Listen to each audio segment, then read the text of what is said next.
श्रीयुतपदकमलं श्रीगुरून् वैष्णवांश्च श्रीरूपं साग्रजातं सहगणा रघुनाथान्वितं तं सजीवं साद्वैतं सावधूतं परिजनसहितं कृष्णचैतन्यदेवं श्रीराधा कृष्णपादान् सहगणललिता श्रीविशाखान्वितांश्च हे कृष्ण करुणा सिंधु दीनबंधु जगतपते गोपेश गोपिकान्त राधाकान्त नमस्तुते तप्त कांचन गौरांगी राधे वृंदावनेश्वरी वृषभानुसुते देवी प्रणमामि हरिप्रिये वाञ्छाकल्पतरुभ्यश्च कृपा सिन्धुभ्य एव च पतितानां पावनेभ्यो वैष्णवेभ्यो नमो नमः।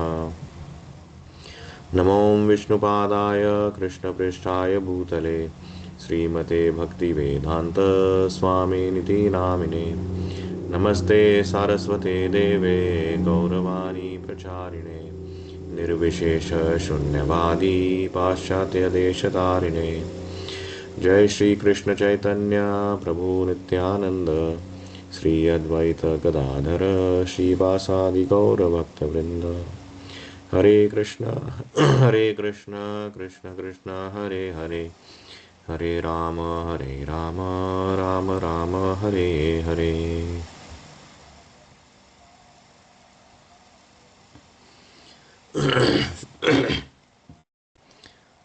So hope everybody had a very good festival season, Diwali and all.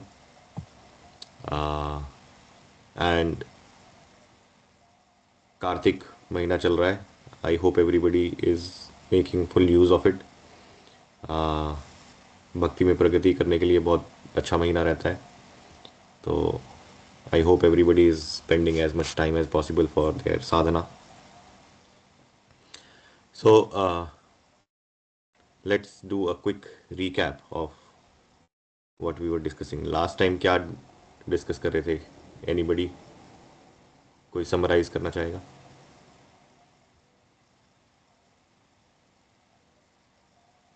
क्या टॉपिक डिस्कस कर रहे थे हम?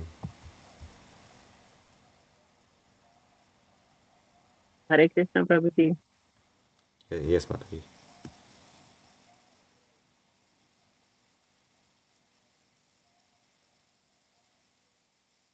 अ,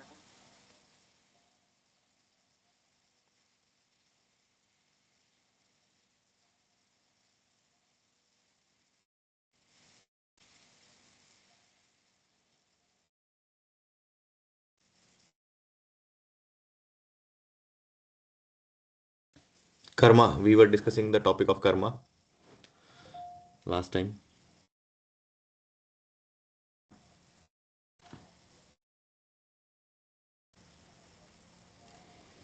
We were discussing the topic of karma, akarma, संचित कर्म, हाँ, कर्मा. जैसे कर्मा की कैरेक्टरिस्टिक्स की निष्काम डिलेड हो कर्म. सकता है. या जी माता जी.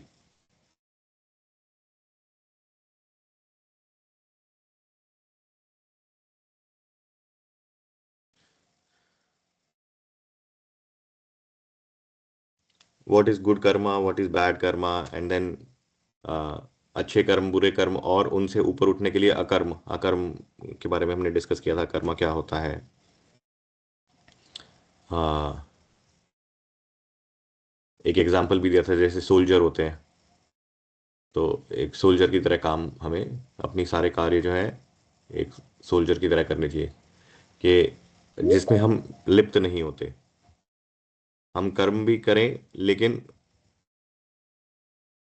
वो उस कर्म में हम लिप्त भी ना हो. इस तरह से जो कर्म करते हैं जिससे हमें कर्म का फल ना लगे, उस तरह के कर्म को बोलते हैं अकर्मा. जैसे एक सोल्जर कोई अगर मान लो, जैसे किसी को मारना एक शास्त्रिक दृष्टि से पाप कर्म है. लेकिन अगर कोई सिपाही है, कोई सोल्जर है, वो बॉर्डर पे अगर वॉर हो रहा है और उसमें अगर वो किसी अपने शत्रु देश के किसी सिपाही को या किसी को मारता है, तो उसको उसका आ, बुरे कर्म का फल नहीं मिलता, क्योंकि वो अपने लिए नहीं कर रहा. वो वो अपने देश के लिए, कंट्री के लिए कर रहा है। तो इसी तरह से जब हम भगवान के लिए कोई एक्टिविटी करते हैं तो उसको हम अकर्म बोलते हैं, क्योंकि उसका फिर आपको कर्म फल नहीं लगता, क्योंकि वो आप अपने लिए नहीं कर रहे। तो जो भी कर्म हम, जो भी कार्य हम करते हैं ये सोच के कि ये हम अपने लिए कर रहे हैं, उसका हमें कर्म का फल लगता है, चाहे वो अच्छा कर्म हो चाहे वो बुरा कर्म हो। तो आ, हमें, अगर हमें जन्म मृत्यु जरा व्याधि के बंधन से मुक्त होना है तो हमें ऐसे कर्म करने पड़ेंगे जिससे हम कर्म में लिप्त नहीं हो। तो उसको बोलते हैं अकर्म। तो अकर्म को एक और तरह से समझ सकते हैं कि भगवत गीता में भगवान ने योगा के बारे में बताया है। तो the whole science of yoga is science of akarma, how to we perform, और या वेरियस काइंड्स ऑफ अकर्मा, किस तरह से हम अकर्मा कर सकते हैं। तो जो भगवत गीता में भगवान ने कई प्रकार के योग के बारे में बताया, योग पाथ, पद्धति, अलग अलग तरह की योग पद्धति के बारे में बताया है। वो सब जो है वो किसी ना किसी तरह से वो अकर्म है। तो वो हम आज डिटेल में समझने का कोशिश करेंगे। आ, तो योगा से हम क्या समझते हैं? Anybody, what is yoga? जोड़ना किसी चीज को किसी चीज से। किसी चीज को किसी दूसरी चीज से जोड़ने को योगा बोलते हैं, यस। आज के ज़माने में जब योगा वर्ड लोग यूज़ करते हैं तो क्या समझते हैं जनरली? ये तो एक अच्छा डेफिनेशन हो गया जो हमें पता है। Exercise. Exercise, just another type of exercise. जिस तरह से मान लो कोई केटल बेल है या जुम्बा है या कोई और तरह का अलग अलग तरह के एक्सरसाइजेज होते हैं, आ, तो उसी कैटेगरी के अंदर योगा को भी डाला हुआ है कि योगा जो है एक ईस्टर्न साइड ऑफ वर्कआउट है, उसको योगा बोलते हैं। किसी तरह की बेसिकली शारीरिक जिम्नास्टिक्स, अलग अलग तरह के स्ट्रेचिंग पोजेस, उसको ही जनरली जब वर्ल्ड योगा डे मोदी ने इंट्रोड्यूस किया तो उससे कोई भगवान का कोई कनेक्शन नहीं था, सिर्फ एक्सरसाइज से रिलेटेड योगा का कॉन्सेप्ट दुनिया में प्रचलित है। और ऐसा नहीं है कि खाली इंडिया में, आजकल पूरी दुनिया में योगा वर्ड सबको पता है। भगवत गीता में भगवान बोलते हैं कि तपस्वी भ्योधिको योगी, योगी बनो। अर्जुन को बोलते हैं कि तुम योगी बनो। तो वो किस तरह के योगी बनने को बोल रहे हैं? वो बोलते हैं कि आ, ऐसे योगी बनो जो तपस्वी, ज्ञानी और कर्मी से भी बढ़कर हो। आ, तपस्वी से बढ़कर योगी बनो मतलब कि जो जो जैसे तपस्या करते हैं लोग, उससे भी अधिक, उससे भी उत्तम प्रकार के योगी बनो। इसी तरह से जो ज्ञान अर्जित करते हैं, ज्ञानीभ्यो, उससे भी अधिक, मतलब वो इंक्लूडेड, ऐसा नहीं है कि वो इंक्लूडेड नहीं है, वो उससे भी ऊपर के योगी बनो। इसी तरह से कर्मभ्यश्च अधिको योगी, वर्किंग पर्सन जो कर्म से आ, अपने आप को भगवान से जोड़ते हैं, वर्किंग पर्सन, उससे, उस प्रकार से भी योगी बनो, तो बिकम अ योगी। तो ये उन्होंने बेसिकली, भगवान जो है वो अलग अलग तरह के योग पद्धति के बारे में बता रहे हैं। तपस्या से भी हो सकता है, ज्ञान से भी हो सकता है, कर्म से भी हो सकता है। तो भगवान अर्जुन को योगी बनने के लिए प्रेरित कर रहे हैं, और भगवान का एक नाम है योगेश्वर। तो अगर आपको योगा सीखना है तो आ, किससे सबसे अच्छे से सीख सकते हैं? योगेश्वर से, जो कि योगा के भगवान है, ईश्वर हैं। तो what kind of yogi is he referring to? Is this yoga? क्या खाली जिम्नास्टिक करना योगा है? आज की दुनिया में बहुत तरह के योगा चलते हैं, बहुत सारी बुक्स लोग लिखते हैं, ये वीडियोस बनाते हैं, अलग अलग तरह के योगा। ऑफिस के अंदर योगा, ऑफिस के बाहर योगा, अलग अलग तरह के yoga. Yoga for blood pressure, yoga for physical and mental health, office yoga, chair dancing presents chair yoga. तो ये कोई और एक ऑर्गेनाइजेशन है जो डांस करती है, वो भी अपने डांस को योगा की तरह, एक उन्होंने ऐसे हाथ जोड़ने का एक पोज बना दिया तो उनका जो भी एक्सरसाइज होता है वो योगा बन जाता है। एक जगह प्रभु जी मैं देख रही थी शीप योगा भी है, बकरियों के आसपास योगा। हाँ हाँ, goat yoga, sheep yoga, yoga for back care, yoga for weight loss. तो जब भगवान अर्जुन को बोल रहे हैं कि योगी बनो, तो वो इस योगा की डेफिनेटली बात नहीं कर रहे हैं। ये देखो, ये तो बहुत ही मजेदार है। Yoga tennis, tennis yoga, awareness through sports, Baba Rick champion, very nice. तो योगा वर्ड जो है काफी दुनिया में आजकल कॉमनली यूज होता है, लेकिन उसका जो भगवत गीता में भगवान कृष्णा, भगवान योगेश्वर ने जो योगा बताया उससे कोई लिंक नहीं है जनरली। उसका मतलब एक जो अंग होता है वो अंग से भी वो डिविएट हो चुके हैं पूरी तरह से।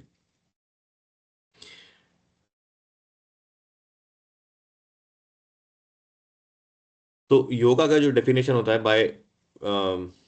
बाय डेफिनेशन, हिंदी में अगर किसी ने मैथमेटिक्स वगैरह पढ़ी हो तो वो जो हिंदी में एडिशन बोलते हैं, जोड़ करना, उसको, उसका टेक्निकल टर्म होता है योगा। तो योगा का मतलब होता है किसी दो चीज को जोड़ना। तो योगा जो है वो खाली फिजिकल एक्सरसाइज वगैरह नहीं है। It's not just a workout, way of workout. In fact yoga से दुनिया में एक्सरसाइज को तो समझते ही है योगा, उसके अलावा थोड़ा सा आगे जाते हैं तो वो सोचते हैं कि प्राणायाम या ब्रीदिंग एक्सरसाइजेस। लेकिन अल्टीमेटली वो आपके फिजिकल वेलबींग के लिए उनको लगता है कि योगा है फिजिकल। और थोड़ा और एक्सटेंड करेंगे कि जो वेस्टर्न वर्कआउट्स की जितनी टेक्निक्स होती हैं, ये जुम्बा, ट्रेडमिल वगैरह, उसमें कहीं पे आपको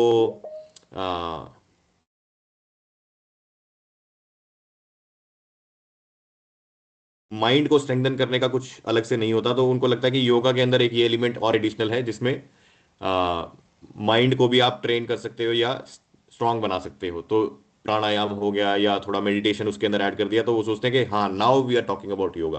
खाली स्ट्रेचिंग वगैरह योगा नहीं है, लेकिन अगर आप प्राणायाम करते हो या थोड़ी मेडिटेशन उसके अंदर ऐड कर देते हो तो दैट बिकम्स योगा। उससे आपका मन भी शांत रहता है। पर योगा जो है खाली वो नहीं है, उसका अल्टीमेट पर्पस ये नहीं है कि हाँ आपका मन शांत रहे या आप फिजिकली और मेंटली जो है स्टेबल, स्ट्रांग रहो, हेल्दी रहो। That is not the purpose of yoga. That is just a means कि आप अल्टीमेटली, योगा मतलब आप लिंक कर सको। और किसको किससे लिंक करना है? आत्मा को परमात्मा से, जीव को भगवान से, उसको योगा बोलते हैं।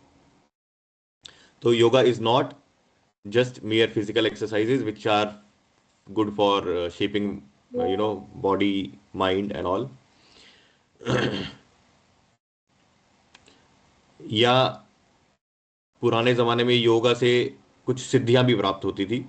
तो ऐसा भी नहीं है कि योग जो है वो खाली सिद्धि प्राप्त करने के लिए, मिस्टिक पावर्स जिसको बोलते हैं, जैसे आ, 8 तरह की अलग अलग सिद्धियां होती हैं जिसमें कोई, जैसे उनका मैं टेक्निकल नाम मुझे याद नहीं आ रहा, लेकिन ऐसे कुछ होता है कि खुद को छोटा बना लेते हैं या बड़ा बना लेते हैं, हैवी बना लेते हैं, या कहीं दूर दूर की चीज़ को किसी को एक्सेस कर सकें। इस तरह से 8 अलग अलग तरह की सिद्धियां होती हैं। तो जैसे हम लोग हनुमान जी की पूजा करते हैं ना, अष्ट सिद्धि नवनिधि के दाता, तो वो अष्ट सिद्धि जो है वो योग पद्धति का एक अंग है। तो अगर कोई अष्टांग योगा में एक्सपर्ट हो जाए तो वो ये सिद्धियां भी प्राप्त कर सकता है। लेकिन योगा का अल्टीमेट एम जो है वो सिद्धि प्राप्त करना भी नहीं है।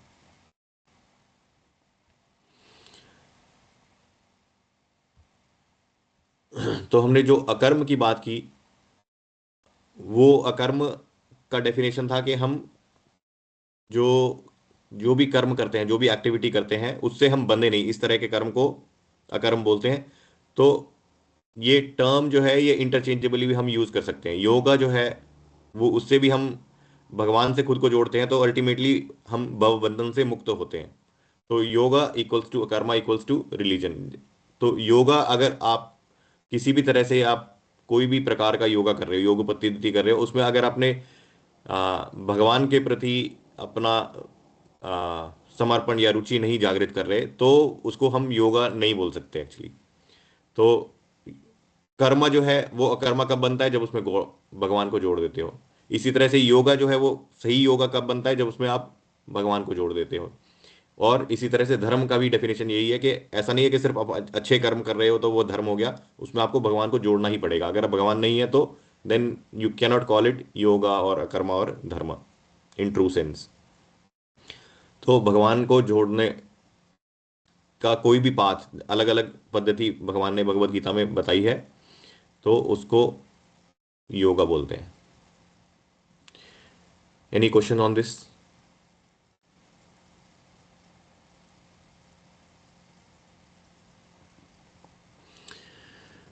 So, union in love between the individual consciousness and supreme consciousness, that is between soul and God, आत्मा और आ, भगवान के मिलन को योगा बोलते हैं। Yogi is a person whose life and activities are oriented towards re-establishing his relationship with God. भगवान से अपने संबंध को आ, विस्थापित करने को, जो अपना जिसकी जीवन शैली ऐसी होती है, उसको हम बोल सकते हैं कि वो एक योगी है, ना कि जो बहुत अच्छी एक्सरसाइज करता है।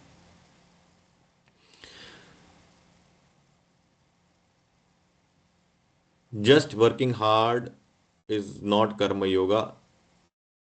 तो योगा की जब बात करते हैं, अलग अलग भक्ति योगा, ज्ञान योगा, ध्यान योगा और कर्म योगा, इसमें सबसे ज्यादा पॉपुलर टर्म योगा के साथ कर्म को जोड़ के लोग बोलते हैं कि जब भगवान बोलते हैं कि कर्म योगा करना चाहिए, किसी को कर्म के थ्रू भगवान से जोड़ना चाहिए, तो उनको लगता है कि हार्ड वर्क करने के लिए भगवान जो है वो प्रेरित कर रहे हैं कि आप अपना कर्म अच्छे से करोगे तो आप भगवान से मिल सकते हो।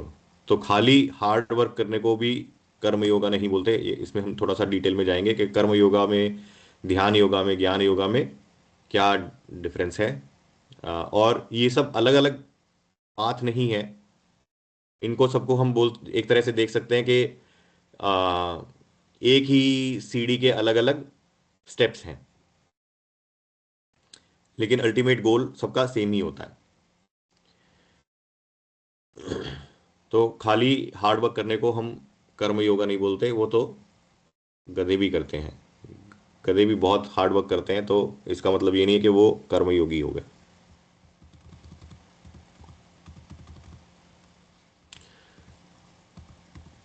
हाँ, सो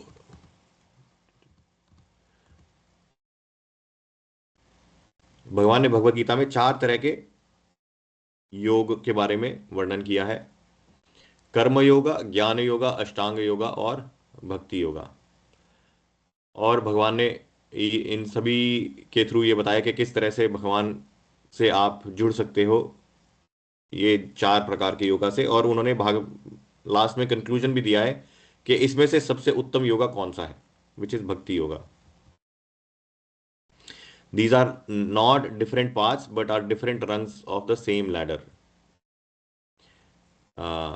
जैसे different levels of education in school, college, PhD. तो अल्टीमेटली आपको एजुकेटेड होना है तो आपको अलग अलग लेवल्स पे होके जाना पड़ेगा। उसी तरह से ये अलग अलग लेवल हैं: कर्म योगा, फिर उसके बाद ज्ञान योगा, ध्यान योगा एंड फिर भक्ति योगा।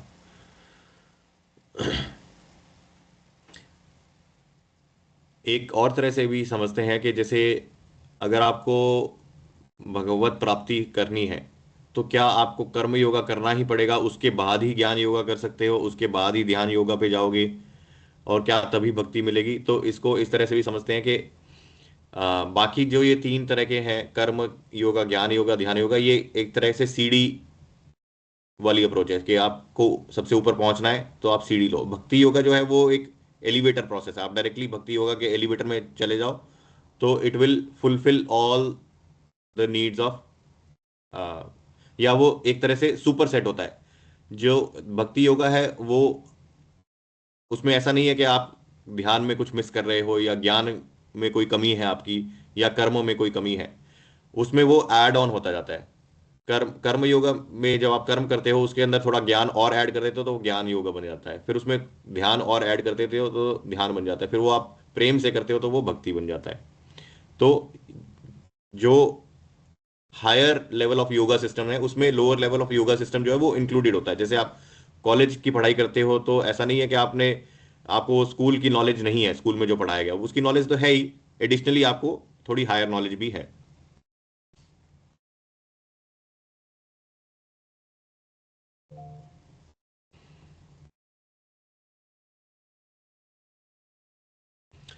तो अभी हम शुरू करते हैं। डिफरेंट टाइप्स ऑफ, अलग अलग तरह के लोग होते हैं, उनका अलग अलग तरह का विचारधारा होती है। तो उससे हम शुरू करेंगे, फिर हम will go to step by step yoga systems के ऊपर जाएंगे। तो मनुष्य को हम ब्रॉडली दो कैटेगरीज में अगर डालें तो एक कैटेगरी है लॉ अबाइडर्स की, जो रूल्स एंड रेगुलेशंस फॉलो करते हैं, और दूसरे जो है जो रूल्स एंड रेगुलेशंस फॉलो नहीं करते। अब जो रूल्स एंड रेगुलेशंस फॉलो नहीं करते उसमें भी दो कैटेगरी के अंदर हम मनुष्यों को डिवाइड कर सकते हैं। एक तो होते हैं इमोरलिस्ट, जो जिनको कोई मतलब ही नहीं है, वो रूल्स एंड रेगुलेशन क्यों नहीं फॉलो करते, क्योंकि उनकी कोई मॉरल नहीं है। Even moralist, there are many moralist which are in this category, जो ये सोचते हैं कि हम जो कर रहे हैं वो सही कर रहे हैं, लेकिन उनकी सही गलत की डेफिनेशन जो है वो खुद से बनाई हुई होती है। तो अल्टीमेटली वो किसी शास्त्र के आधार पे नहीं है, तो हम उनको ये नहीं बोल सकते कि वो रूल्स एंड रेगुलेशन फॉलो कर रहे हैं। तो व्हेन वी से लॉ अबाइडर्स एंड लॉ ब्रेकर्स, मतलब लॉ, जो रूल्स एंड रेगुलेशंस शास्त्र में दिया है। तो अगर कोई खुद को ये समझता है कि सच बोलना अच्छा है और उसका कोई बेस नहीं है, लेकिन मोरालिटी इसके ऊपर बेस्ड है कि खुद से मन गढ़ंत अपना कुछ स्पेकुलेशन करते हैं कि हाँ ये ह्यूमन सोसाइटी के लिए ये ठीक है, तो आई एम मॉरलिस्ट। उसके हम कुछ एग्जांपल्स भी देखेंगे कि कैसे जो है बहुत सारे मॉरलिस्ट होते हैं आजकल की। इनफैक्ट जो मॉडर्न एजुकेशन है वो मॉरलिस्ट बेस्ड एजुकेशन है, लेकिन वो शास्त्रों को रेफर नहीं करती। तो वो जो भी आ, सिखा कहने को ये कहते हैं कि हम सही चीज सिखा रहे हैं, लेकिन उसका कोई बेसिस नहीं है। तो आप देखेंगे जो सुनने में ऐसी मॉरलिस्ट बातें लगती है, लेकिन उसका कोई बेस नहीं होता।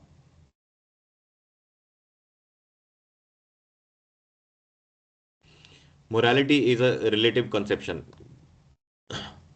I do what I feel is good.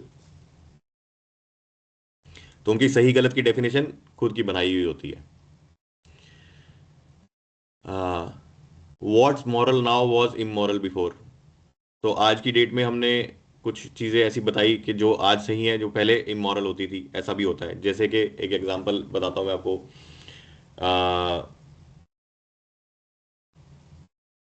Women liberation के ऊपर काफी चर्चा होती है दुनिया में। तो वुमेन लिबरेशन के नाम पे उनको बोलते हैं कि आप मेंस के इक्वल तो हो ही, आप जो चाहे वो कर सकते हो। तो उनके रूल्स एंड रेगुलेशन है ऐसे चेंज होते रहते हैं। और पहले जो इमोरल होता था उसको वो धीरे धीरे over a period of time उसको वो मॉरल और नॉर्म बना देते हैं। जैसे for example even in western countries, जिसमें ऐसा बोला जाता है कि काफी ओपन माइंडेड लोग हैं, वहां पे भी इवन जैसे किसी जमाने में इवन यूके में भी, जिसको कि बहुत लिबरल बोलते हैं, वहां पे भी जैसे अगर कोई वुमेन जो है वो अगर मान लो कोई स्विमिंग पूल में या बीच में होती थी, तो उनका एक कोड होता था, मिनिमल कोड की ड्रेस कोड के, अगर आपकी ड्रेसेस जो है वो still it should be below knee, तो वो मॉरल माना जाता था। फिर वो धीरे धीरे वुमेन लिबरेशन के नाम पे they kept on going shortening the dress, तो वो मॉरल होता गया। जो पहले इमोरल था वो अभी नाउ इट बिकेम मॉरल। और उसको नाम क्या दे देंगे कि because of we want to give equality to women. तो ऐसा करके उनको वुमेन लिबरेशन के नाम पे they encourage them to wear shorter clothes. ये एक एग्जांपल है कि किस तरह से इमोरालिटी को धीरे धीरे मॉरल बना दिया जाता है। इवन आप और एग्जांपल देखें, जैसे कैसे धीरे धीरे चीजें नॉर्मल बन जाती हैं, सिर्फ इसलिए कि आपको जो अच्छा लगता है वो आप करो। आपको इंडिपेंडेंस होनी चाहिए। एक इंसान को हम रिस्ट्रिक्ट नहीं कर सकते।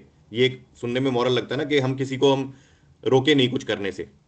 तो जैसे एक जमाने में ऐसा होता था कि अगर मान लो सिगरेट पीना, कोई अपने बड़ों के सामने सिगरेट नहीं पीते थे अपने इंडिया में, क्योंकि वो इमोरल माना जाता था। अब धीरे धीरे जो है वो मोरालिटी की डेफिनेशन चेंज होती जा रही है, और किस नाम पे कि हम किसी को कोई रिस्ट्रिक्ट थोड़ी कर सकते हैं। सुनने में मॉरल लगता है ना कि हम किसी चीज किसी को हम किसी की हम स्वाधीनता को नहीं छीन सकते, जो वो करना चाहता है उसे करने देना चाहिए। लेकिन उसके नाम पे इमोरलिटी को हम मॉरल बनाते जाते हैं धीरे धीरे। तो these are examples of moralist who are law breakers. Sinful activity in moderation is okay, उनके लिए ऐसा लगता है कि थोड़ा बहुत ये जो पाप कर्म माना जाता था वो अगर मॉडरेशन में करते हो तो दैट इज अलाउड। इनफैक्ट मेरा एक कलीग था, एक बार मुझे याद है मैं यूके में था, तो और घर पे उन्होंने ऐसे कुछ पार्टी वार्टी सी रखी हुई थी, सब खाना पीना सब चल रहा था जिसके अंदर नॉन वेज और ड्रिंकिंग वगैरह सब। तो कुछ ऐसे बात चली, भगवान से रिलेटेड कुछ बात चली। तो उसमें एक बंदा बोलता है कि ऐसा नहीं है कि मैं भगवान को मानता हूँ, भगवान को मानने में भगवान को मानना ही चाहिए, भगवान है, लेकिन उसका ये मतलब नहीं है कि मैं जो चाहूँ वो मैं नहीं कर सकता। भगवान हमें रोकते थोड़ी हैं, मतलब दी मोरालिटी। सो इस तरह का लोगों का कॉन्सेप्शन बहुत होता है। And he was like keeping on, वो ऐसा अपना टंगड़ी तोड़ रहा था, खा रहा था अपना। तो इनको बोलते हैं कि sinful activity in moderation is okay, या किस तरह से वो चीज़ों को अपने मन से मनगढ़ंत कहानियां बनाते हैं मोरालिटी की डेफिनेशन से, और अपने आप को रिलीजियस भी बताते हैं कि हाँ we are following religion, we believe in God. लेकिन गॉड की इंस्ट्रक्शन, भगवान की क्या इंस्ट्रक्शन है, उससे हमें कोई मतलब नहीं है। True morality is which require some basis, शास्त्र से के ऊपर आधारित होना चाहिए वो, तब उसको हम बोलेंगे ट्रू मोरालिटी। अपने मनगढ़ंत डेफिनेशन से हम मोरालिटी नहीं बना सकते। और शास्त्र के अंदर जो स्टैंडर्ड्स दिए हुए हैं उससे वो मोरालिटी की वो स्टैंडर्ड्स दिए हुए हैं जिससे हम भगवान को प्रसन्न कर सकते हैं या संतुष्ट कर सकते हैं।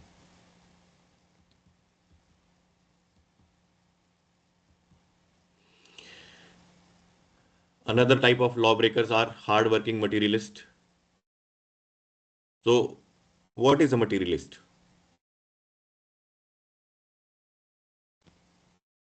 भौतिकतावादी इंसान कौन होता है, उसकी क्या फिलॉसफी होती है? जो अपने सुख के बारे में सोचता है। जो अपने सुख के बारे में सोचता है और अपने सुख से अपने के लिए उसको जो कुछ भी करना पड़े उसको वो सही मानता है, चाहे उसको हार्ड वर्क, मतलब वो मेहनत भी करता है, ऐसा नहीं है कि वो मेहनत नहीं करता। उसको लगता है कि मेहनत करना ही आ, सुख पाने का आधार है। तो अगर आप मेहनत से कमाई हुई रोटी अगर आप खाते हो तो वो मॉरलिस्ट है। लेकिन वो अल्टीमेटली उसका जो सोच है डीप, मतलब डीप रूटेड सोच उसकी यही है कि जीवन के अंदर मेहनत करके सुख पाना है, यहीं पे इसी भौतिक जगत में ही सुख पाने की उसकी फिलॉसफी रहती है।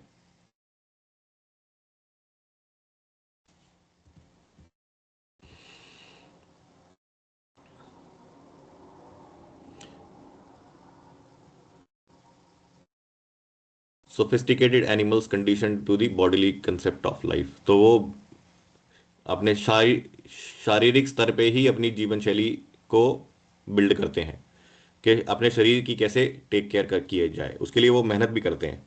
तो हर कोई जो बहुत मेहनत से आ, अपना जीवन यापन करता है, जरूरी नहीं है कि वो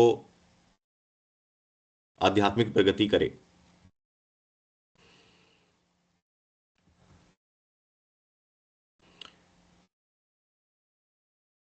बेसिकली जो भगवान से जुड़ा नहीं हुआ वो सब, बाकी जो भगवान से नहीं जुड़ा हुआ तो वो सब मटेरियलिस्टिक ही होते हैं। हाँ, भगवान से जुड़ा हुआ नहीं है, वो हार्ड वर्क करते हैं, वो सोचते हैं कि मैं जब तक मैं कुछ पाप कर्म नहीं कर रहा तो मैं एक सही जीवन जी रहा हूं। हम्म, तो मतलब ऐसा नहीं है कि वो पापी होते हैं, पुण्य कर्मी वही भी ऐसा होते हैं, पुण्य कर्मी भी जो है वो they can lead a very materialistic life, hmm. लेकिन पुण्य कर्म से करेंगे वो। तो ऐसी ऐसी फिलॉसफी सुनने में कानों को ना बहुत अच्छी लगती है। चरवक फिलॉसफी बोलते हैं उसको, स्वीट टू हियर। और शास्त्रों में भी ऐसा वर्णन है कि आप पुण्य कीजिए, वो ऑब्वियसली शास्त्र जो है वो पाप करने को प्रेरित नहीं करते, पुण्य कर्म के लिए प्रेरित करते हैं, ताकि वो इवेंचुअली धीरे धीरे वो पुण्य करते करते उनको ये आभास हो कि हम क्यों कर रहे हैं ये। अ, तो ये कर्म योगा का एक एकदम बेस लेवल होता है कि पापी से बढ़कर वो होता है जो पुण्य कर्मी होता है। अगर मान लो मटीरियलिस्ट भी है तो एटलीस्ट पुण्य कर्म कर रहा है, अपने पाप कर्म को बिल्ड नहीं कर रहा, अपने वो फ्यूचर लाइफ में वो नीचे नहीं जाएगा।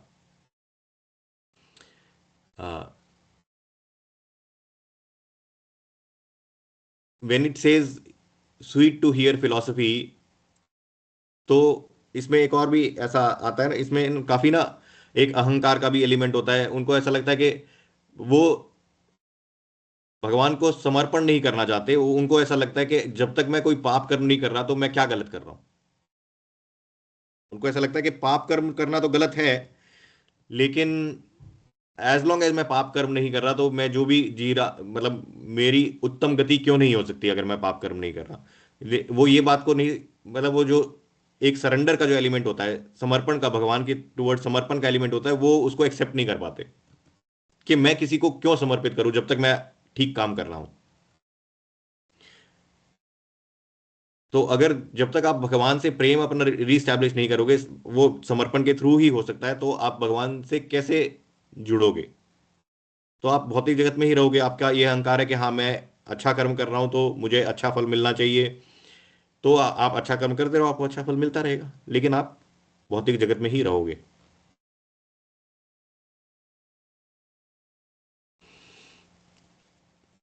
दूसरी तरफ वो लॉ ब्रेकर्स होते हैं जो जिनको कोई मतलब नहीं कि पाप और पुण्य में क्या फर्क है, मुझे कोई भेद करने का कोई जरूरत नहीं है। बैक बोर और स्टील किसी भी तरह से, बाय हुक और by crook, I want to enjoy. एक ऐसी फिलोसफी भी होती है खाओ पियो मौज करो वाली टाइप की। अ, भगवान को किसने देखा है, आत्मा को किसने देखा है, जस्ट चू इट ऑल। तो they are like crazy people, not the bhaktas are not crazy, these people are crazy.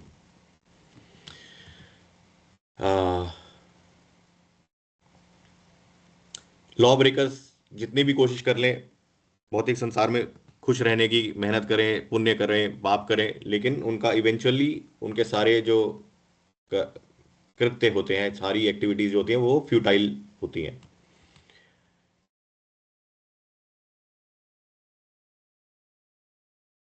मोघशा मोघ कर्मणो मोघ ज्ञान विचेतसा राक्षसीम आसुरीम चैव प्रकृतिम मोहिनीम श्रिता।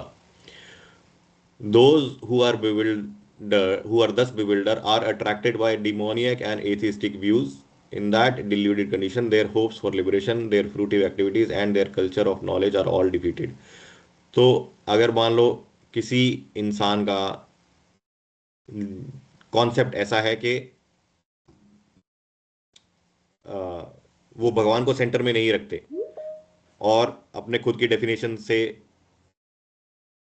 मोरालिटी डिफाइन करते हैं, तो अल्टीमेटली उनके सारे अटेम्प्ट, जितना भी अटेम्प्ट हो, चाहे वो फ्रूटिव एक्टिविटीज यानी कि कर्म फल की इच्छा से करें या कुछ भी करें, ज्ञान प्राप्त करने की कोशिश करें, उनके सारे अटेम्प्ट्स फ्यूटाइल होते हैं। मोगशा, वो अपने लक्ष्य को प्राप्त नहीं कर पाते और इवेंचुअली वो अपनी राक्षसी प्रवृत्ति को ही नर्चर करेंगे। So coming back, we talked about law breakers, अभी देखते हैं लॉ अबाइडर्स में। This is where the yoga will start reflecting. तो इसमें चार तरह के लॉ अबाइडर्स हैं जो रूल्स एंड रेगुलेशंस फॉलो करके अपना जीवन यापन करते हैं: कर्मी, ज्ञानी, ध्यानी और भक्त।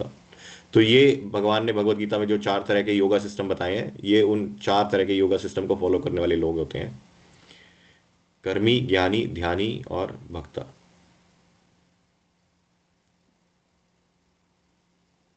एनीबडी कैन गेस कि क्या इसमें क्या डिफरेंस होगा? हु इज अ कर्मी, हु इज अ ज्ञानी?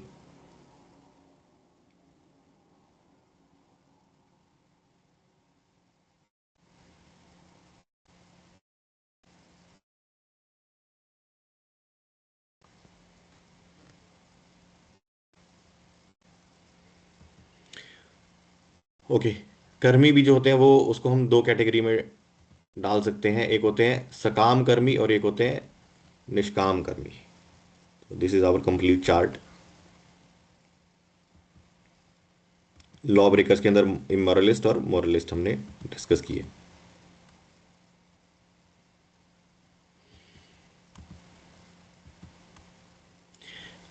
अब सकाम कर्मी कौन होता है? जो कर्म करता है जिसके भौतिक इच्छाएं बहुत होती हैं। सकाम विद मटेरियल डिजायर्स, वो पुण्य कर्मी होता है। पुण्य कर्म और उसको पाप कर्म करने से डर लगता है। लेकिन जो हमने पहले डिस्कस किया था, जैसे इवन जो पुण्य कर्म है वो भी बंधन का कारण बनता है। उन लोगों को ये ज्ञान नहीं होता कि पुण्य कर्म जो है वो भी बंधन का कारण बन सकता है। उनका उनका आइडिया ये होता है कि पुण्य कर्म जब तक कर रहे हैं तब तक हमें कोई इशू नहीं है। आ, और वो संसार के बंधन से मुक्त होना नहीं चाहते। उनको मटेरियल डिजायर्स फुलफिल जब तक उनके हो रहे हैं। तो ये एक example of experiment with mouse. जैसे एक चूहे को ना एक पिंजरे में डाल दिया, तो वो पिंजरे से निकलने की शुरू में कोशिश करता है, लेकिन बाद में जब वो जैसे पूरे पिंजरे में घूमता रहता है तो वहां पे उस पिंजरे में ना दो बटन होते हैं समझ लो। वो जब एक बटन को प्रेस करता है तो उसको ऐसे ऊपर से ना एक डंडा बढ़ता है, और वो जब दूसरा बटन प्रेस करता है तो कुछ उनको खाने के लिए उसके पिंजरे में मतलब गिर जाता है, तो उसको कुछ खाने को मिल जाता है। तो वो बाहर निकलने की फिर कोशिश करता है। फिर वो उसको दो बटन दिखते हैं, वो दो बटन में से जब वो एक लाल बटन दबाता है तो उसको ऐसे कुछ डंडा पड़ता है उसके सर पे। फिर वो जब हरा बटन दबाता है तो उसको कुछ खाने को मिल जाता है। तो जब वो ऐसा करता रहता है काफी टाइम तक, तो उसको ऐसा लगता है कि ये लाल बटन दबाने से मुझे हमेशा कोई ना कोई मेरी पिटाई होती है, और हरा बटन दबाने से मुझे कुछ खाने को मिलता है। तो मैं ये लाल बटन नहीं दबाऊं और मैं ये हरा बटन दबाता रहता हूँ। तो वो जो उसको जब भी भूख लगती है वो जाके हरा बटन दबा देता है। तो वो over a period of time उसकी कंडीशनिंग ऐसी हो जाती है कि मुझे बस ये हरा बटन दबाना है। वो पिंजरे से मुक्त होने का उसका जो चाह होती है वो धीरे धीरे खत्म हो जाती है। उसके बाद अगर आप पिंजरा खोल भी देते हो, वो वहीं रहता है। वो हरा बटन दबाता रहता है कि हरा बटन दबाए जाओ खाने को मिलता रहेगा, हरा बटन दबाए जाओ खाने को मिलता रहेगा, लाल बटन मत दबाओ इससे पिटाई होती है। तो वो पाप कर्म करेगा नहीं, पुण्य कर्म करता रहेगा। लेकिन वो पिंजरे से बाहर, अगर उसको पिंजरा खोल भी दिया जाए तो उसकी कोई इच्छा नहीं रहती कि वो पिंजरे से बाहर चला जाए।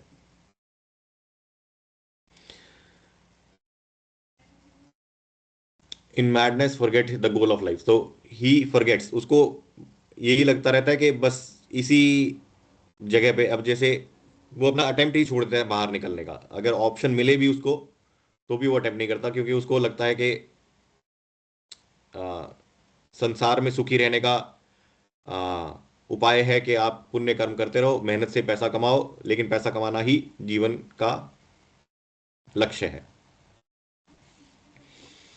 तो ये हो गए सकाम कर्मी।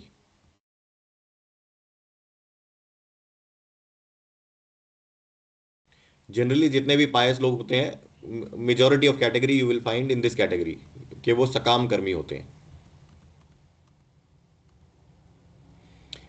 फिर दूसरे होते हैं निष्काम कर्मी, जिनका स्वार्थ जो है वो थोड़ा थोड़ा धीरे धीरे ग्रेजुअली कम होता रहता है।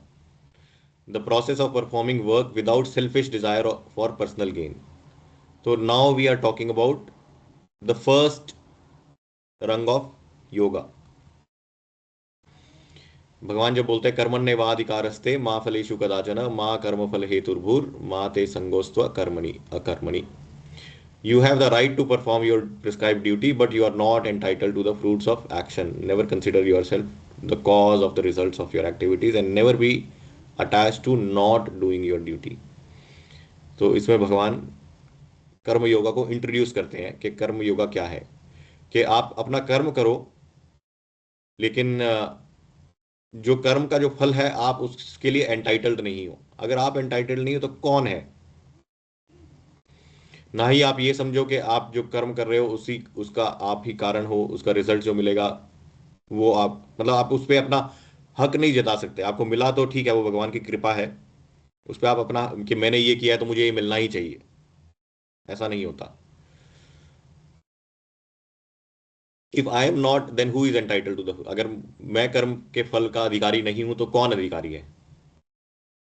This is where yoga comes in. तो वो कर्म योगा होता है।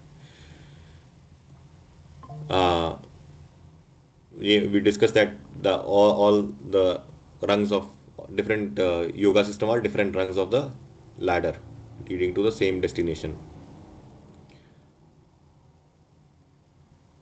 मयि सर्वाणि कर्माणि संन्यस्यध्यात्मा चेतसा निराशीर्निर्ममो भूत्वा युध्यस्व विगत ज्वरा.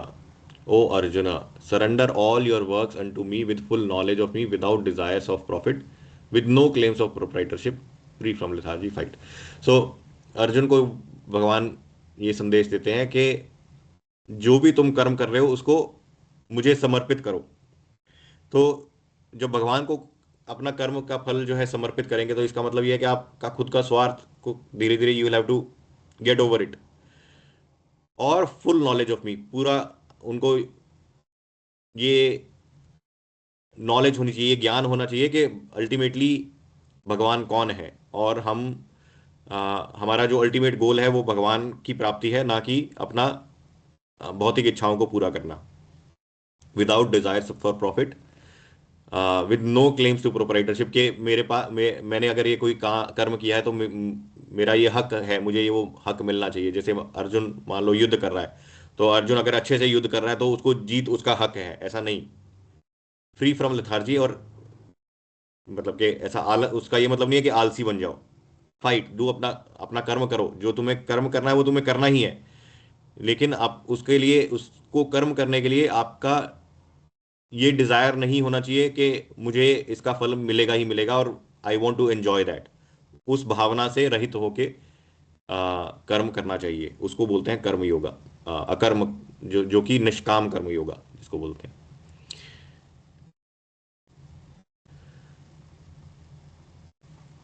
तो अगर हम लैडर्स की बात करें तो पहला बेस लैडर है कर्म करना है, जिसमें कर्म प्रधान है, एक्टिविटी इज प्रधान, लेकिन नॉलेज ज्ञान जो है वो थोड़ा होगा।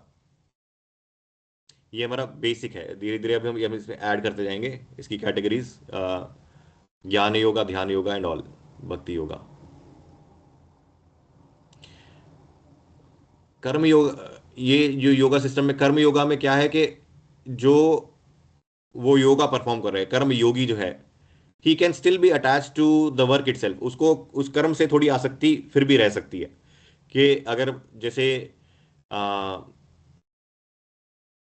कर्म के रिजल्ट में नहीं भी आ सकती हो, लेकिन कर्म इटसेल्फ में उसकी आ सकती है कि मुझे ये कर्म करना अच्छा लगता है इसलिए मैं ये कर्म कर रहा हूं।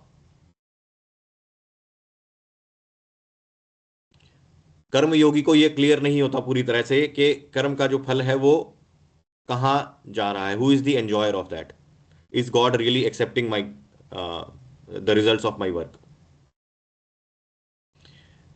सो इसमें धीरे धीरे नेक्स्ट लेवल इसलिए ज्ञान योगा आता है, ज्ञान में उसको ये इस बात की नॉलेज होने लगती है, क्लैरिटी आने लगती है। Now I want to know, उसकी ये जिज्ञासा होती है कि वो जानने की इच्छा रखता है कि अगर कर्म का फल मुझे नहीं मिल रहा तो किसे मिल रहा है। यहाँ पे वो धीरे धीरे अपने ज्ञान में वृद्धि करता है, तो वो ज्ञान योगी के स्तर पे जाता है। Elevation to the process, elevation process to the spiritual consciousness through cultivation of philosophical knowledge. तो उसके ज्ञान में वृद्धि होती है, उसका ये मतलब नहीं है कि उसके कर्म में कोई डिक्लाइन आ जाता है, कर्म भी करता है लेकिन साथ में ज्ञान ऐड हो जाता है कि कर्म जो मैं परफॉर्म कर रहा हूँ वो क्यों कर रहा हूँ, अल्टीमेट बेनिफिशियरी कौन है। भोक्ता राम यज्ञ तपसाम, जैसे भगवान जो है वो अल्टीमेट बेनिफिशियरी है किसी भी यज्ञ के, आहुति के। तो इस तरह का उसे ज्ञान होने लगता है।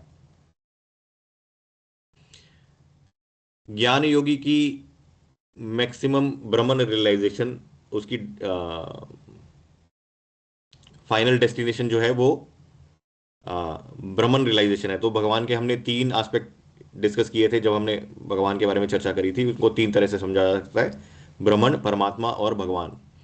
तो जो ज्ञान योगी होता है उसको ये समझ आ जाता है कि कर्म का फल मुझे नहीं मिल रहा, और भौतिक संसार जो है वो एक मिजरेबल प्लेस है, और भौतिक जो आपदाएं हैं उनसे मुझे मुक्त होना है। तो उसे मोक्ष का कुछ ज्ञान होता है कि अल्टीमेटली मुझे जन्म मृत्यु जरा व्याधि के चक्र से छूटना है, लेकिन छूट के कहाँ जाना है, सर्वोत्त गति क्या है, वो उसका उसे पूरा ज्ञान नहीं होता। लेकिन उसे ये ज्ञान होता है कि हम मुझे भौतिक जन्म मृत्यु जरा व्याधि के चक्कर से निकलना है, तो उसकी मैक्सिमम रियलाइजेशन जो उसका साक्षात्कार है, उसका मैक्सिमम साक्षात्कार ब्रह्मण ब्रह्म की का साक्षात्कार वो कर पाता है ज्ञान से, क्योंकि उसके अंदर अभी भक्ति का, सरेंडर का एलिमेंट आया नहीं है। तो ऐसे व्यक्ति को बोलते हैं, योगी को बोलते हैं ज्ञान योगी। तो ज्ञान योगी जो होता है वो कर्म भी करता है, उसको ज्ञान जो है वो बेटर होता है कर्म योगी से, और वो धीरे धीरे त्याग की तरफ भी चला जाता है, रिनंसिएशन। उसको मटेरियल अटैचमेंट जो है, he is able to give up attachments. इसके बाद आता है अष्टांग योगी, जो भगवान, जो जो ये ज्ञान भी प्राप्त कर लेता है कि अल्टीमेटली मेरी गति जो है वो भगवान के चरणों में है, तो वो ध्यान करता है, अपने मन और इंद्रियों को कंट्रोल करता है और अष्टांग योगा की तरफ बढ़ता है। अष्टांग योगा के अंदर जैसे जो योग सिद्धि की हम बात कर रहे थे, उसमें अष्टांग योगा के 8 अंग हैं: यम, नियम, आसन, प्राणायाम, प्रत्याहार, धारणा, ध्यान और समाधि। ये अष्टांग योगा के 8 स्टेजेस होते हैं। स्टेजेस बोलो या अंग बोल लो। और इसी अष्टांग योगा का एक अंग है आसन, जिसको मॉडर्न डे में लोग समझते हैं कि यही जो है योगा है, या एटमोस्ट आसन एंड प्राणायाम। लेकिन उसका जो बेस होता है, यम नियम, कुछ डूज एंड डोंट्स होते हैं, वो उस डूज एंड डोंट्स के ऊपर कुछ फोकस नहीं करते, खाली आसन के ऊपर फोकस करते हैं। इसलिए, किस लिए कि जो आसन और प्राणायाम से जो बेनिफिट्स होते हैं, वो चाहते हैं कि वो बेनिफिट उनको मिल जाए। पर वो बेनिफिट भी पूरी तरह से लेने के लिए यम और नियम, कुछ डूज एंड डोंट्स होते हैं, उसके ऊपर वो उनका कोई फोकस नहीं होता। नियम पालन करने का कोई फोकस नहीं है, खाली हमको आसन और प्राणायाम का बेनिफिट चाहिए, तो वो आसन और प्राणायाम को ही योगा समझते हैं। लेकिन जो अष्टांग योगा है उसके अंदर ये 8 अंग हैं। खाली एक अंग से ही आप अष्टांग योगा करके और अष्टांग योगा का फुल बेनिफिट लेके सिद्धियां नहीं प्राप्त कर सकते।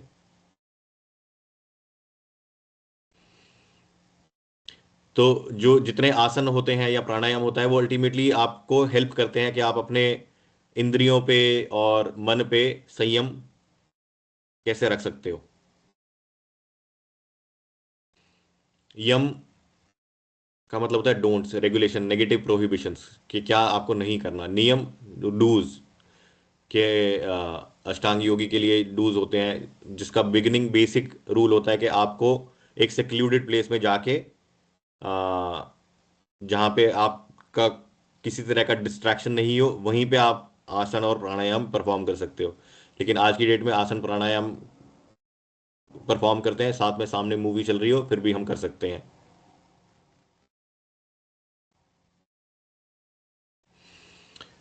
तो आसन, सिटिंग पोस्चर्स, ये बेसिकली जो मॉडर्न टाइम में आप योगा से भी जो समझते हो। प्राणायाम, ब्रीदिंग एक्सरसाइजेज, कपाल भाती वगैरह, जो अलग अलग तरह के प्राणायाम होते हैं। प्रत्याहार इज विदड्रॉइंग द सेंसेस, अपनी इंद्रियों को संयम करना, को इंद्रियों के ऑब्जेक्ट से सेपरेट करना। धारणा, controlling the mind, fixing the mind in absorption. फिर ध्यान, meditation on God, and then samadhi. तो ये अलग अलग पतंजलि योगा सिस्टम के प्रोसेसेस हैं, अंग हैं। तो अष्टांग योगी को नॉलेज भी होती है, वो आसक्ति भी नहीं होती भौतिक जगत में ज्यादा। इस इन एडिशन वो उसके अंदर एक ध्यान का एक एलिमेंट और ऐड कर देता है, जिसमें वो भगवान भगवान का साक्षात्कार करना चाहता है, लेकिन भगवान के सारी फुल क्वालिटीज का साक्षात्कार नहीं करना चाहता। वो भगवान पे मेडिटेट करना चाहता है। जैसे आ, ब्राह्मण, परमात्मा और भगवान, 3 तरह के भगवान के साक्षात्कार होते हैं ना। तो ज्ञान योगी का अल्टीमेट साक्षात्कार भगवान का मैक्सिमम क्या हो सकता है? ब्रह्म, कि भगवान लाइट है, भगवान हर जगह मौजूद है। अष्टांग योगी जो है वो, क्योंकि भगवान के फॉर्म के ऊपर थोड़ा ध्यान करना चाहता है, लेकिन सरेंडर उसका फिर भी इतना नहीं होता, तो वो भगवान के परमात्मा स्वरूप पे का साक्षात्कार कर सकता है maximum.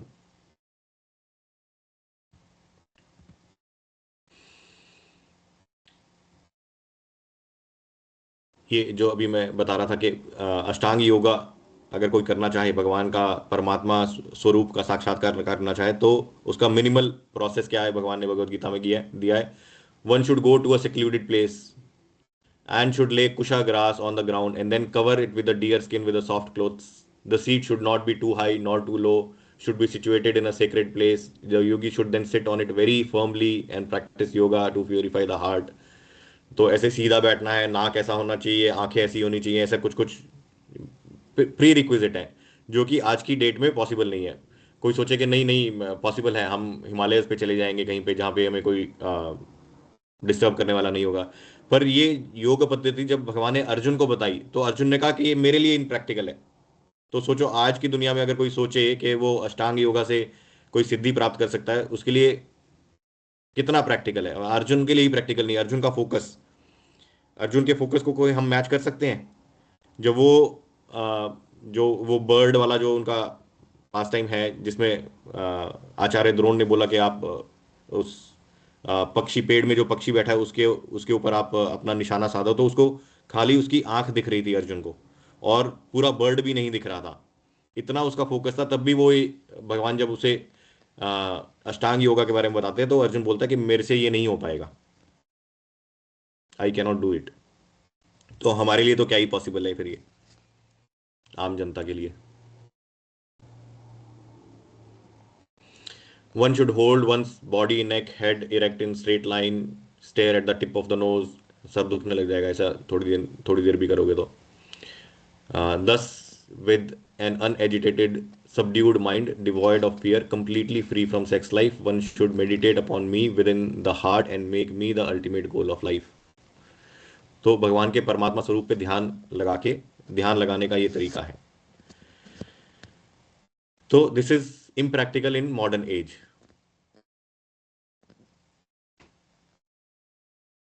So see, Arjun said that I cannot do this. O Madhusudana, the system of yoga which you have summarized appears impractical and unendurable to me, for the mind is restless and unsteady. कि मैं अर्जुन भगवान को बोलते हैं कि मैं वायु पे कंट्रोल कर सकता हूँ, विंड को कंट्रोल कर सकता हूँ, लेकिन अपने मन को कंट्रोल नहीं कर सकता। मन बहुत चंचल है।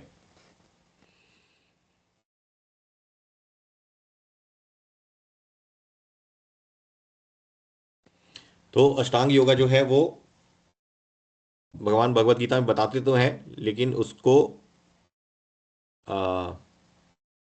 प्रैक्टिस करना is not very practical in Kaliyuga. Strict rules and regulation which are impractical.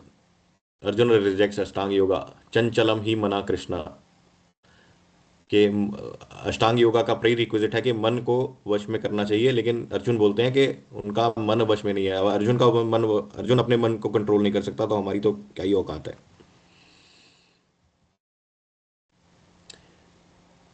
Dangers of falling in the trap of siddhis, ashta siddhi. ये एक और ड्रॉबैक है अष्टांग योगा का। अगर अष्टांग योगा के अंदर कोई सक्सेसफुल हो भी जाए, from all this point of reference के, अगर कोई अपने मन पे कंट्रोल कर भी ले और सिद्धि प्राप्त कर ले, तो ऐसा पॉसिबल है कि वो उन सिद्धियों के अंदर उलझ के रह जाए। क्योंकि सिद्धियां जो होती है वो एक्स्ट्रा ऑर्डिनरी पावर होती है। अगर आपको कोई किसी तरह की सिद्धि मिल जाए तो लोग जो है उससे बहुत ज्यादा आकर्षित होते हैं, इंप्रेस हो जाते हैं। जब लोग हमसे इंप्रेस होने लगते हैं तो हमारे अंदर फिर से ऐसा अहंकार आने लगता है कि मैं बहुत महान बन गया। तो ये भी एक अष्टांग योगा का ड्रॉबैक है कि आप अपने पथ भ्रष्ट हो सकते हो सिद्धियों की प्राप्ति की वजह से। जैसे एक स्टोरी आई थिंक मैंने पहले भी डिस्कस की है कि एक गांव में से एक काफी मतलब स्ट्रॉन्ग हार्टेड बंदा जो है वो हिमालय पे जाता है ऐसे अष्टांग योगा में सिद्धियां प्राप्त करने के लिए, और 20 साल के बाद वो कुछ सिद्धियां प्राप्त करके वापस आ जाता है। तो एक one of the siddhi is के you can make yourself lighter than the lightest. तो अपने आप को बहुत हल्का बना सकता है जो अष्टांग योगी, जब उनको सिद्धियां प्राप्त होती हैं तो वो पानी के ऊपर चलने की मतलब उसकी सिद्धि इतनी प्राप्ति हो जाती है कि वो पानी के ऊपर भी चल सकता है। तो गांव वाले जो होते हैं उससे बहुत इंप्रेस होते हैं कि वो पानी के ऊपर चल पाता है। लेकिन एक जो बालक होता है वो उसके ऊपर हंसता है कि 20 साल में आके तुमने सिर्फ यही सिद्धि प्राप्त की है कि पानी पे चल सकते हो और नदी को क्रॉस कर सकते हो, झील को क्रॉस कर सकते हो। मैं नाविक को कुछ पैसे दूंगा तो मैं अभी भी कर सकता हूँ, मुझे 20 साल मेहनत करने की जरूरत नहीं है। लेकिन कहने का मतलब ये है कि वो सिद्धि प्राप्त करके उसको लगता है कि वो काफी महान बन गया, तो वो इंप्रेस करने के लिए आता है, और गांव वाले इंप्रेस भी होते भी हैं। ऐसा होता है, जैसे बहुत सारे ऐसे लोग होते हैं ना, जैसे कोई भस्म ऐसा अपीयर कर लेते हैं अपने हाथ में, फिर लोगों को देते हैं कि ये तो उससे लोग बहुत इंप्रेस होते हैं। इंडिया में ऐसा बहुत होता है कि कोई थोड़ी सी भी सिद्धि कोई प्राप्त कर ले किसी तरह से, कोयले के ऊपर चल सकता है या कुछ भी ऐसा, तो उनको ऐसा लगता है कि उसको बहुत सारा सम्मान देने लगता है, और उस सम्मान के कारण जो योगी भी है वो अपने प्रस्थ पथ से भ्रष्ट हो जाता है। उसका भगवत साक्षात्कार का जो एम होता है वो चला जाता है, उसको लगता है कि मुझे इतनी फेम मिल रहा है, इतना रेस्पेक्ट मिल रहा है, वो उसी के अंदर उलझ के रह जाता है।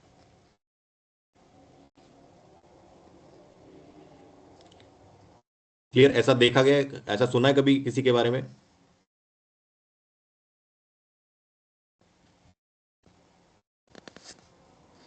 जैसे साईं बाबा वगैरह थे, उनको भी सिद्धियां प्राप्ति थी मेरे ख्याल से, वो भी वही सब करते थे। हाँ, साईं बाबा के पास भी आई थिंक काफी सिद्धियां थी। वैसे मैंने बहुत ज्यादा उनके बारे में पढ़ा वढ़ा नहीं है, लेकिन ऐसा जरूर सुना है कि साईं बाबा के जो फॉलोअर्स थे वो उनको भगवान मानने लगे थे, लेकिन साईं बाबा उससे ज्यादा खुद से आ, उस थॉट से ज्यादा इम्प्रेस नहीं थे कि हाँ मैं भगवान हूँ। उनको ऐसा थोड़ा थोड़ा आभास होने भी लगा था कहीं कहीं पे, but he was not very attach to that thought, it seems. मुझे याद है एक बार मैं सिरसा में किसी से बात कर रहा था, तो वो सिरसा वाला में एक डेरे वाला बाबा है, उन मतलब जो अभी वाला नहीं, जो उनसे पहले थे, उनसे काफी इम्प्रेस था वो। और वो मतलब उनके घर में ना ऐसे बाबा की फोटोज वोटोज लगी हुई थी, तो मतलब काफी हार्ट फेल्ट समर्पित था वो। और वो अपना इंस्टेंट इंसिडेंट्स बताने लगा कि कैसे वो समर्पित हो गया। तो कुछ बता रहा था कि एक बार वो ऐसे बाबा जो है वो अलग अलग घरों में जाते थे लोगों को आशीर्वाद देने के लिए, तो एक बार कभी उनके घर में या किसी असेंबली में आए होंगे जहाँ पे वो भी था बाबा, तो बाबा ने कहा कि जितने भी असेंबली में लोग हैं सबको चाय पिलाओ। तो वो कहते हैं कि हमारे घर में ऐसे दूध वगैरह कुछ था नहीं।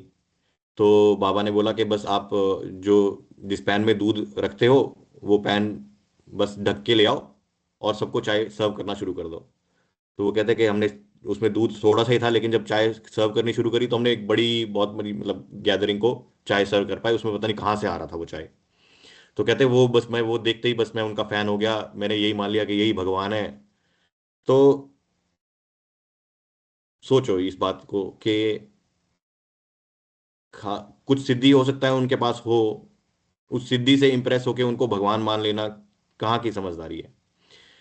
और वो अगर जो योगी है वो भी ये मानने लग जाए कि मेरे पास देखो ये सिद्धि है, वो उसको शोकेस करे आ, यश प्राप्ति के लिए या फॉलोवर्स बढ़ाने के लिए, तो इसका मतलब वो भी अपने पथ से भ्रष्ट हो चुका है।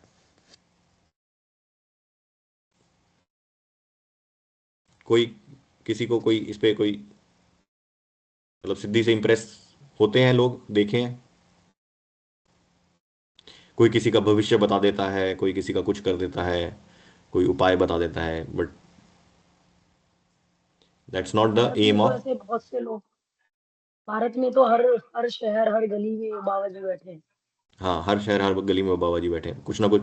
अब जैसे जो कुंभ मेला में आते हैं, अलग हम्म। अलग जगह से लोग जो योगी आते हैं, जो वैसे रेगुलर डेज में नहीं दिखाई देंगे, कुंभ पे अचानक से आ जाते हैं कहीं कहीं से, कोई हिमालय से आ रहा है, कोई कहीं से आ रहा है, कोई कहीं से आ रहा है। कई सालों से हाथ उठा के रखा हुआ है, कुछ उन्होंने संकल्प लिया हुआ है, कोई कुछ कर रहा है, कोई कुछ कर रहा है, कांटों के अंदर बंधा हुआ है।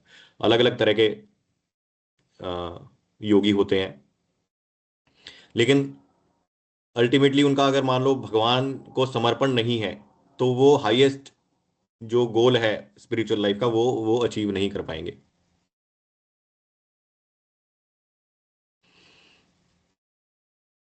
मैक्सिमम परमात्मा रियलाइजेशन।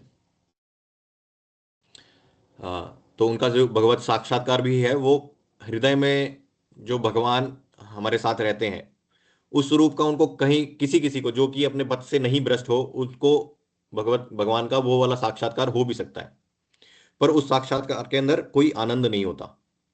इसमें भी हम डिटेल में जाएंगे। तो जो हम अष्ट सिद्धियों की बात कर रहे थे, वो अष्ट सिद्धियों के टेक्निकल नेम्स यहाँ पे दिए हुए हैं: अनिमा, महिमा, गरिमा, लगीमा, प्राप्ति, प्रकम्य, इशित्वा, वशित्वा। तो अनिमा मतलब टू बिकम माइन्यूट, अपने आप को छोटा कर लेना। जैसे हनुमान जी थे, वो खुद को छोटा कर लेते थे ना, वो एक सुरसा राक्षसी के मुंह से निकल के आए थे। इसी तरह से power of expansion in space, खुद को बड़ा बना लेना। अ, तो हनुमान जी के पास तो सारी अष्ट सिद्धि, वो तो अष्ट सिद्धि दूसरों को भी प्रदान कर सकते हैं। तो power of becoming heavy, garima, power of becoming very light, laghima, हल्का बना के लेविटेट भी कर सकते हैं, पानी के ऊपर चल सकते हैं। पावर ऑफ रीचिंग एनीवेयर, प्राप्ति, कहीं भी जा सकते हैं, टेलीपोर्ट कर सकते हैं खुद को। Power of fulfilling desires through will, prakamya, power of command over someone else's mind, दूसरे के मनों को भी कंट्रोल कर सकते हैं। Ishitva, power to create planets, vashitva, बहुत ही, ये तो बहुत ही रेयर सिद्धि होगी, आई डोंट थिंक आज की डेट में कोई ये कर कर पाएगा। But we see there are certain things, खुद को कोई हल्का बना लेता है, लेविटेट करने लगता है, पॉसिबल है। Very very rare, but still it people might do. तो सो प्रभु जी ये जो हिप्नोटाइज करते हैं ये भी एक तरह की सिद्धि ही होगी। हिप्नोटाइज करना भी एक तरह की सिद्धि होगी, हाँ, करेक्ट। पर हिप्नोटिज्म में क्या होता है कि जो अ, जिसको हिप्नोटाइज करते हैं, ही शुड कोऑपरेट, कि वो भी हिप्नोटाइज होना चाहता है, तभी हिप्नोटाइज होते हैं। अ, या वो उसकी बात को फोकस करके सुनता है। लेकिन ये जो यौगिक सिद्धि होती है, थोड़ी उससे ज्यादा स्ट्रांगर होती है। जो मॉडर्न हिप्नोटिज्म है वो इतना स्ट्रांग नहीं होता।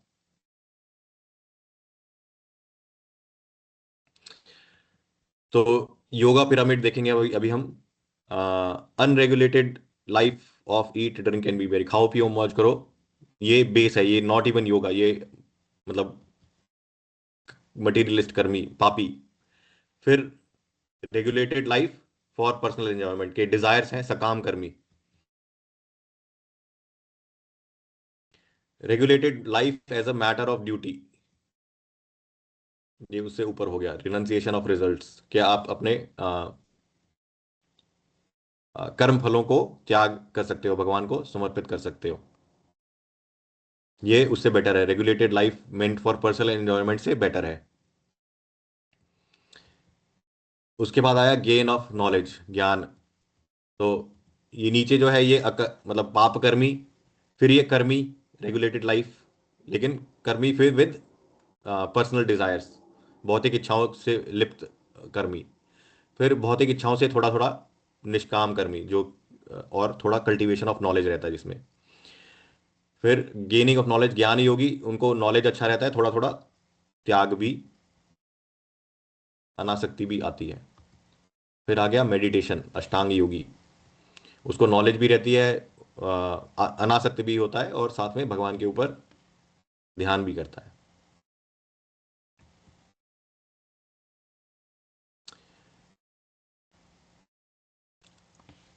सो ध्यान योग को भी अर्जुन जो है वो रिजेक्ट करता है। Arjun rejects its practicality for him, difficult to control then wind. भगवान को बोलता है कि मैं विंड, वायु को कंट्रोल कर सकता हूं, लेकिन मन को कंट्रोल नहीं कर सकता। आ, तो अभी क्या टाइम हो गया? देन जो लास्ट योगा सिस्टम था वो रह गया एक डिस्कस करने का, इसको बोलते हैं top most yoga system, which is bhakti yoga.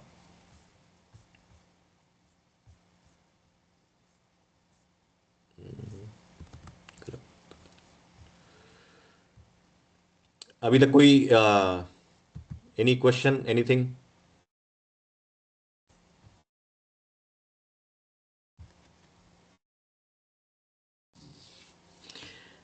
थोड़ा और टाइम स्पेंड कर सकते हैं आज, या एंड करें यहीं पे? भक्ति योगा डिस्कस करना है।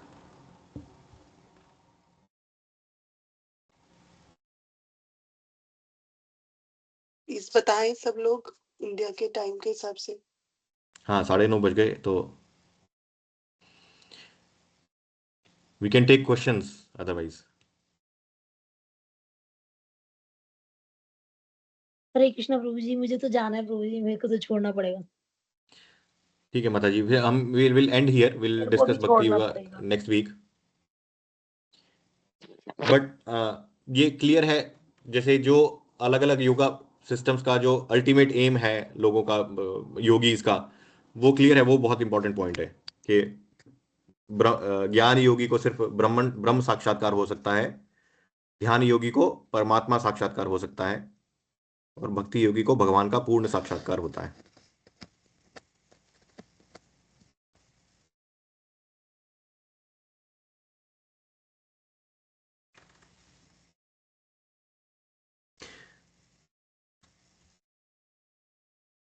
ऐसा नहीं है कि कोई भी ऐसे strict follower of one yoga system होता है। हम लोग ऐसे ना, typically will find a mix of all this. हम लोग कुछ ना कुछ ऐसा कर्म भी करते हैं जो अनरेगुलेटेड है। मोस्टली हम लोग रेगुलेटेड लाइफ जीते हैं, लेकिन हमारी भौतिक इच्छाएं अभी तक गई नहीं है। बहुत भौतिक इच्छाएं हैं। We might be at a stage where भौतिक इच्छाएं जो है वो धीरे धीरे we are able to manage them, कि चलो नहीं हुआ तो कोई बात नहीं, या कोई नुकसान हो गया तो हमें इतना फर्क नहीं पड़ता। धीरे धीरे व्हेन वी कीप प्रैक्टिसिंग, तो we can relate to many of those things. Knowledge भी, आज से मान लो साल पहले हमें कितनी नॉलेज थी, जैसे जैसे with time we get knowledge, lot of knowledge we get with time.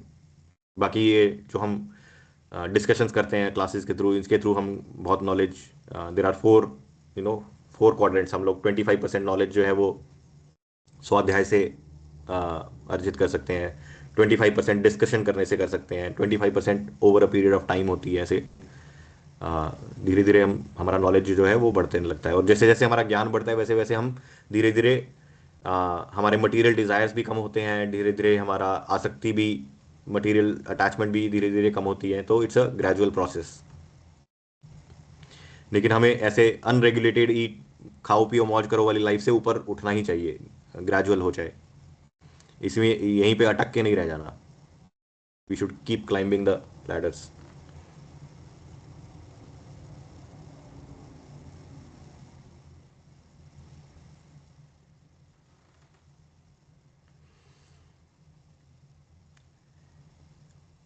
Anything new that you found, Ankit Prabhu? Hare Krishna बाबू जी। Ah, Yes, Prabhu ji. या बाबू जी, अभी तक आई थिंक अभी थोड़ा ये आपकी जो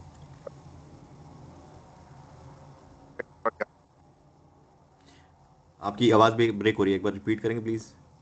हेलो, या इज इट बेटर? हरे कृष्ण बाबू जी। बाबू जी, वो बस अभी इतना ही थोड़ा ज्ञान था, ये जो निष्काम कर्म आपने लास्ट टाइम बताया था, ये बाकी सारी योगास तो बिल्कुल नहीं है। हाँ, तो या ये काफी मतलब नई नॉलेज मिल रही है। बट आई थिंक यही है कि इतने अगर स्टेप बाय स्टेप अगर ऐसे जाएंगे तो आपसे अगली बार उसका एलिवेटर वाला भक्ति योगा के बारे में जानने की थोड़ी इच्छा रहेगी। हाँ, इसमें बहुत ज्यादा डिस्कशन का वो बचा नहीं। भक्ति योगा के अंदर यही है कि हमको नॉलेज भी है ही भगवान कौन है, और हम जो प्रैक्टिस करते हैं तो धीरे धीरे अनासक्त भी होते हैं, और भगवान के ऊपर ध्यान करना ही, मतलब भगवान के फॉर्म के ऊपर ध्यान करना, ना कि जस्ट उनके परमात्मा स्वरूप पे, लेकिन उनके पूर्ण पुरुषोत्तम भगवान स्वरूप के ऊपर ध्यान करना ही हमारा प्रोसेस भी है। तो दैट्स एन एलिवेटर प्रोसेस। जी प्रभु जी।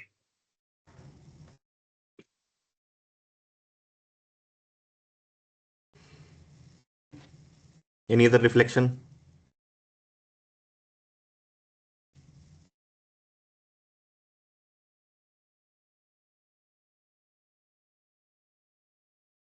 आरती माता जी, कोई क्वेश्चन कुछ? नहीं प्रभु, good information, a lot of good information. और जो आपकी डिस्कशन थी सिद्धि के बारे में, इट वाज रियली नाइस, क्योंकि today's world is that even a little bit of a something which is we really don't know, we get impressed with it and move towards it. Attraction. So really अच्छी बात जो आपने examples भी दी. So I think that was really nice. और जो कर्म योगा के बारे में आपने एक्सप्लेन करा वो भी अच्छा था कि हम कर्म कैसे करते हैं. और वो जो एक पूरा डिस्कशन आपने दिया, जो अच्छे कर्म करने वाले लोग हैं उनको क्या लगता है कि they do good karmas and they will reach to Lord. So वो भी अच्छा था. It was really nice learning today. Thank you. Hare Krishna. Hare Krishna महाराज, थैंक यू. या ऐसा होता है कि हम ना भगवान को समर्पण नहीं करना चाहते. हमें लगता है कि बस अच्छे कर्म कर रहे हैं तो बस दैट्स इट. बट नहीं, भगवान को समर्पण भी जरूरी है. तो ऐसा नहीं है कि भगवान को समर्पण किया तो हम अच्छे कर्म करना छोड़ देंगे तो भी चलेगा. नहीं, भगवान को जो समर्पित होता है वो नेचुरली शास्त्र के आधार पे ही जो उसकी एक्टिविटीज होती हैं वो भी शास्त्रिक ही होती हैं, आधार शास्त्र के आधार पे ही होती हैं. तो वो पाप कर्म में वैसे भी लिप्त नहीं होता और वो पुण्य कर्म में भी लिप्त नहीं होता. परफॉर्म वो एक्सटर्नली ऐसा ही लगता है कि वो पुण्य कर्म कर रहा है, लेकिन वो उसमें लिप्त नहीं होता. It's not binding for him.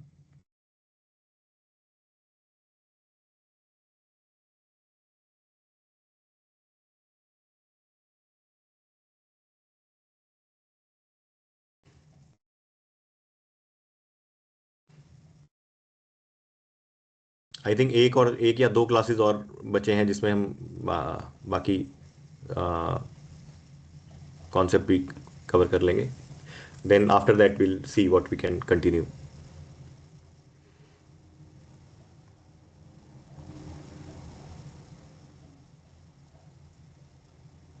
प्रभु जी, जब फर्स्ट टाइम पहले क्लासेस में सुना था, जब शुरू शुरू में मैं आई थी, तब मुझे रियलाइज हुआ था कि हम लोग मतलब मैं कितनी मटेरियलिस्टिक थी.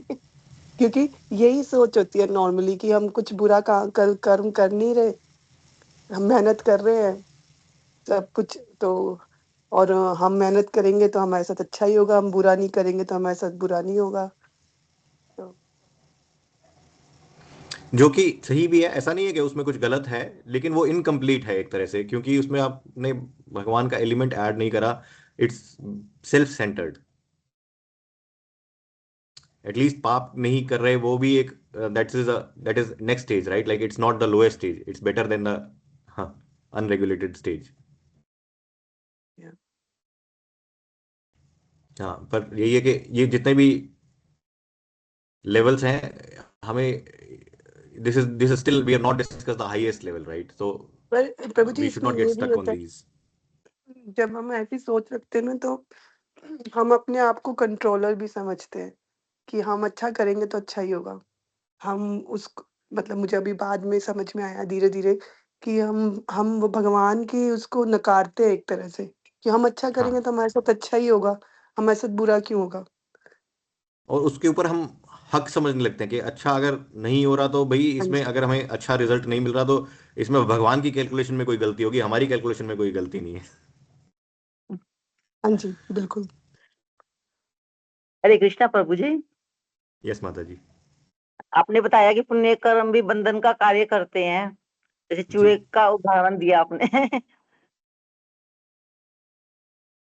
हाँ, पुण्य कर्म भी चूहे के बंधन बारे का में. कारण बनते हैं. हाँ जी. तो ये तो हमारी जिंदगी तो चूहे की तरह ही होगी. हम तो यही समझ. नहीं नहीं, ऐसे चूहे की तरह क्यों होगी माता जी हमारी जिंदगी? अब हमें हमें समझ आ गया ना कि गेट मतलब बाहर भी निकल सकते हाँ हैं. जी. ये समझ आना हाँ ही जी. नेक्स्ट लेवल होता है. पुण्य से ऊपर उठने का यही स्टार्टिंग पॉइंट है कि हमें ये समझ आना कि हाँ, बाहर निकलने का दरवाजा भी है और दरवाजा खुला भी है. खुला. तो बस हमें करना क्या है, सिर्फ वी स्टार्ट वॉकिंग, हमें सिर्फ वहां पे चलना शुरू कर देना है और बाहर निकल जाएंगे. ठीक है. हाँ जी.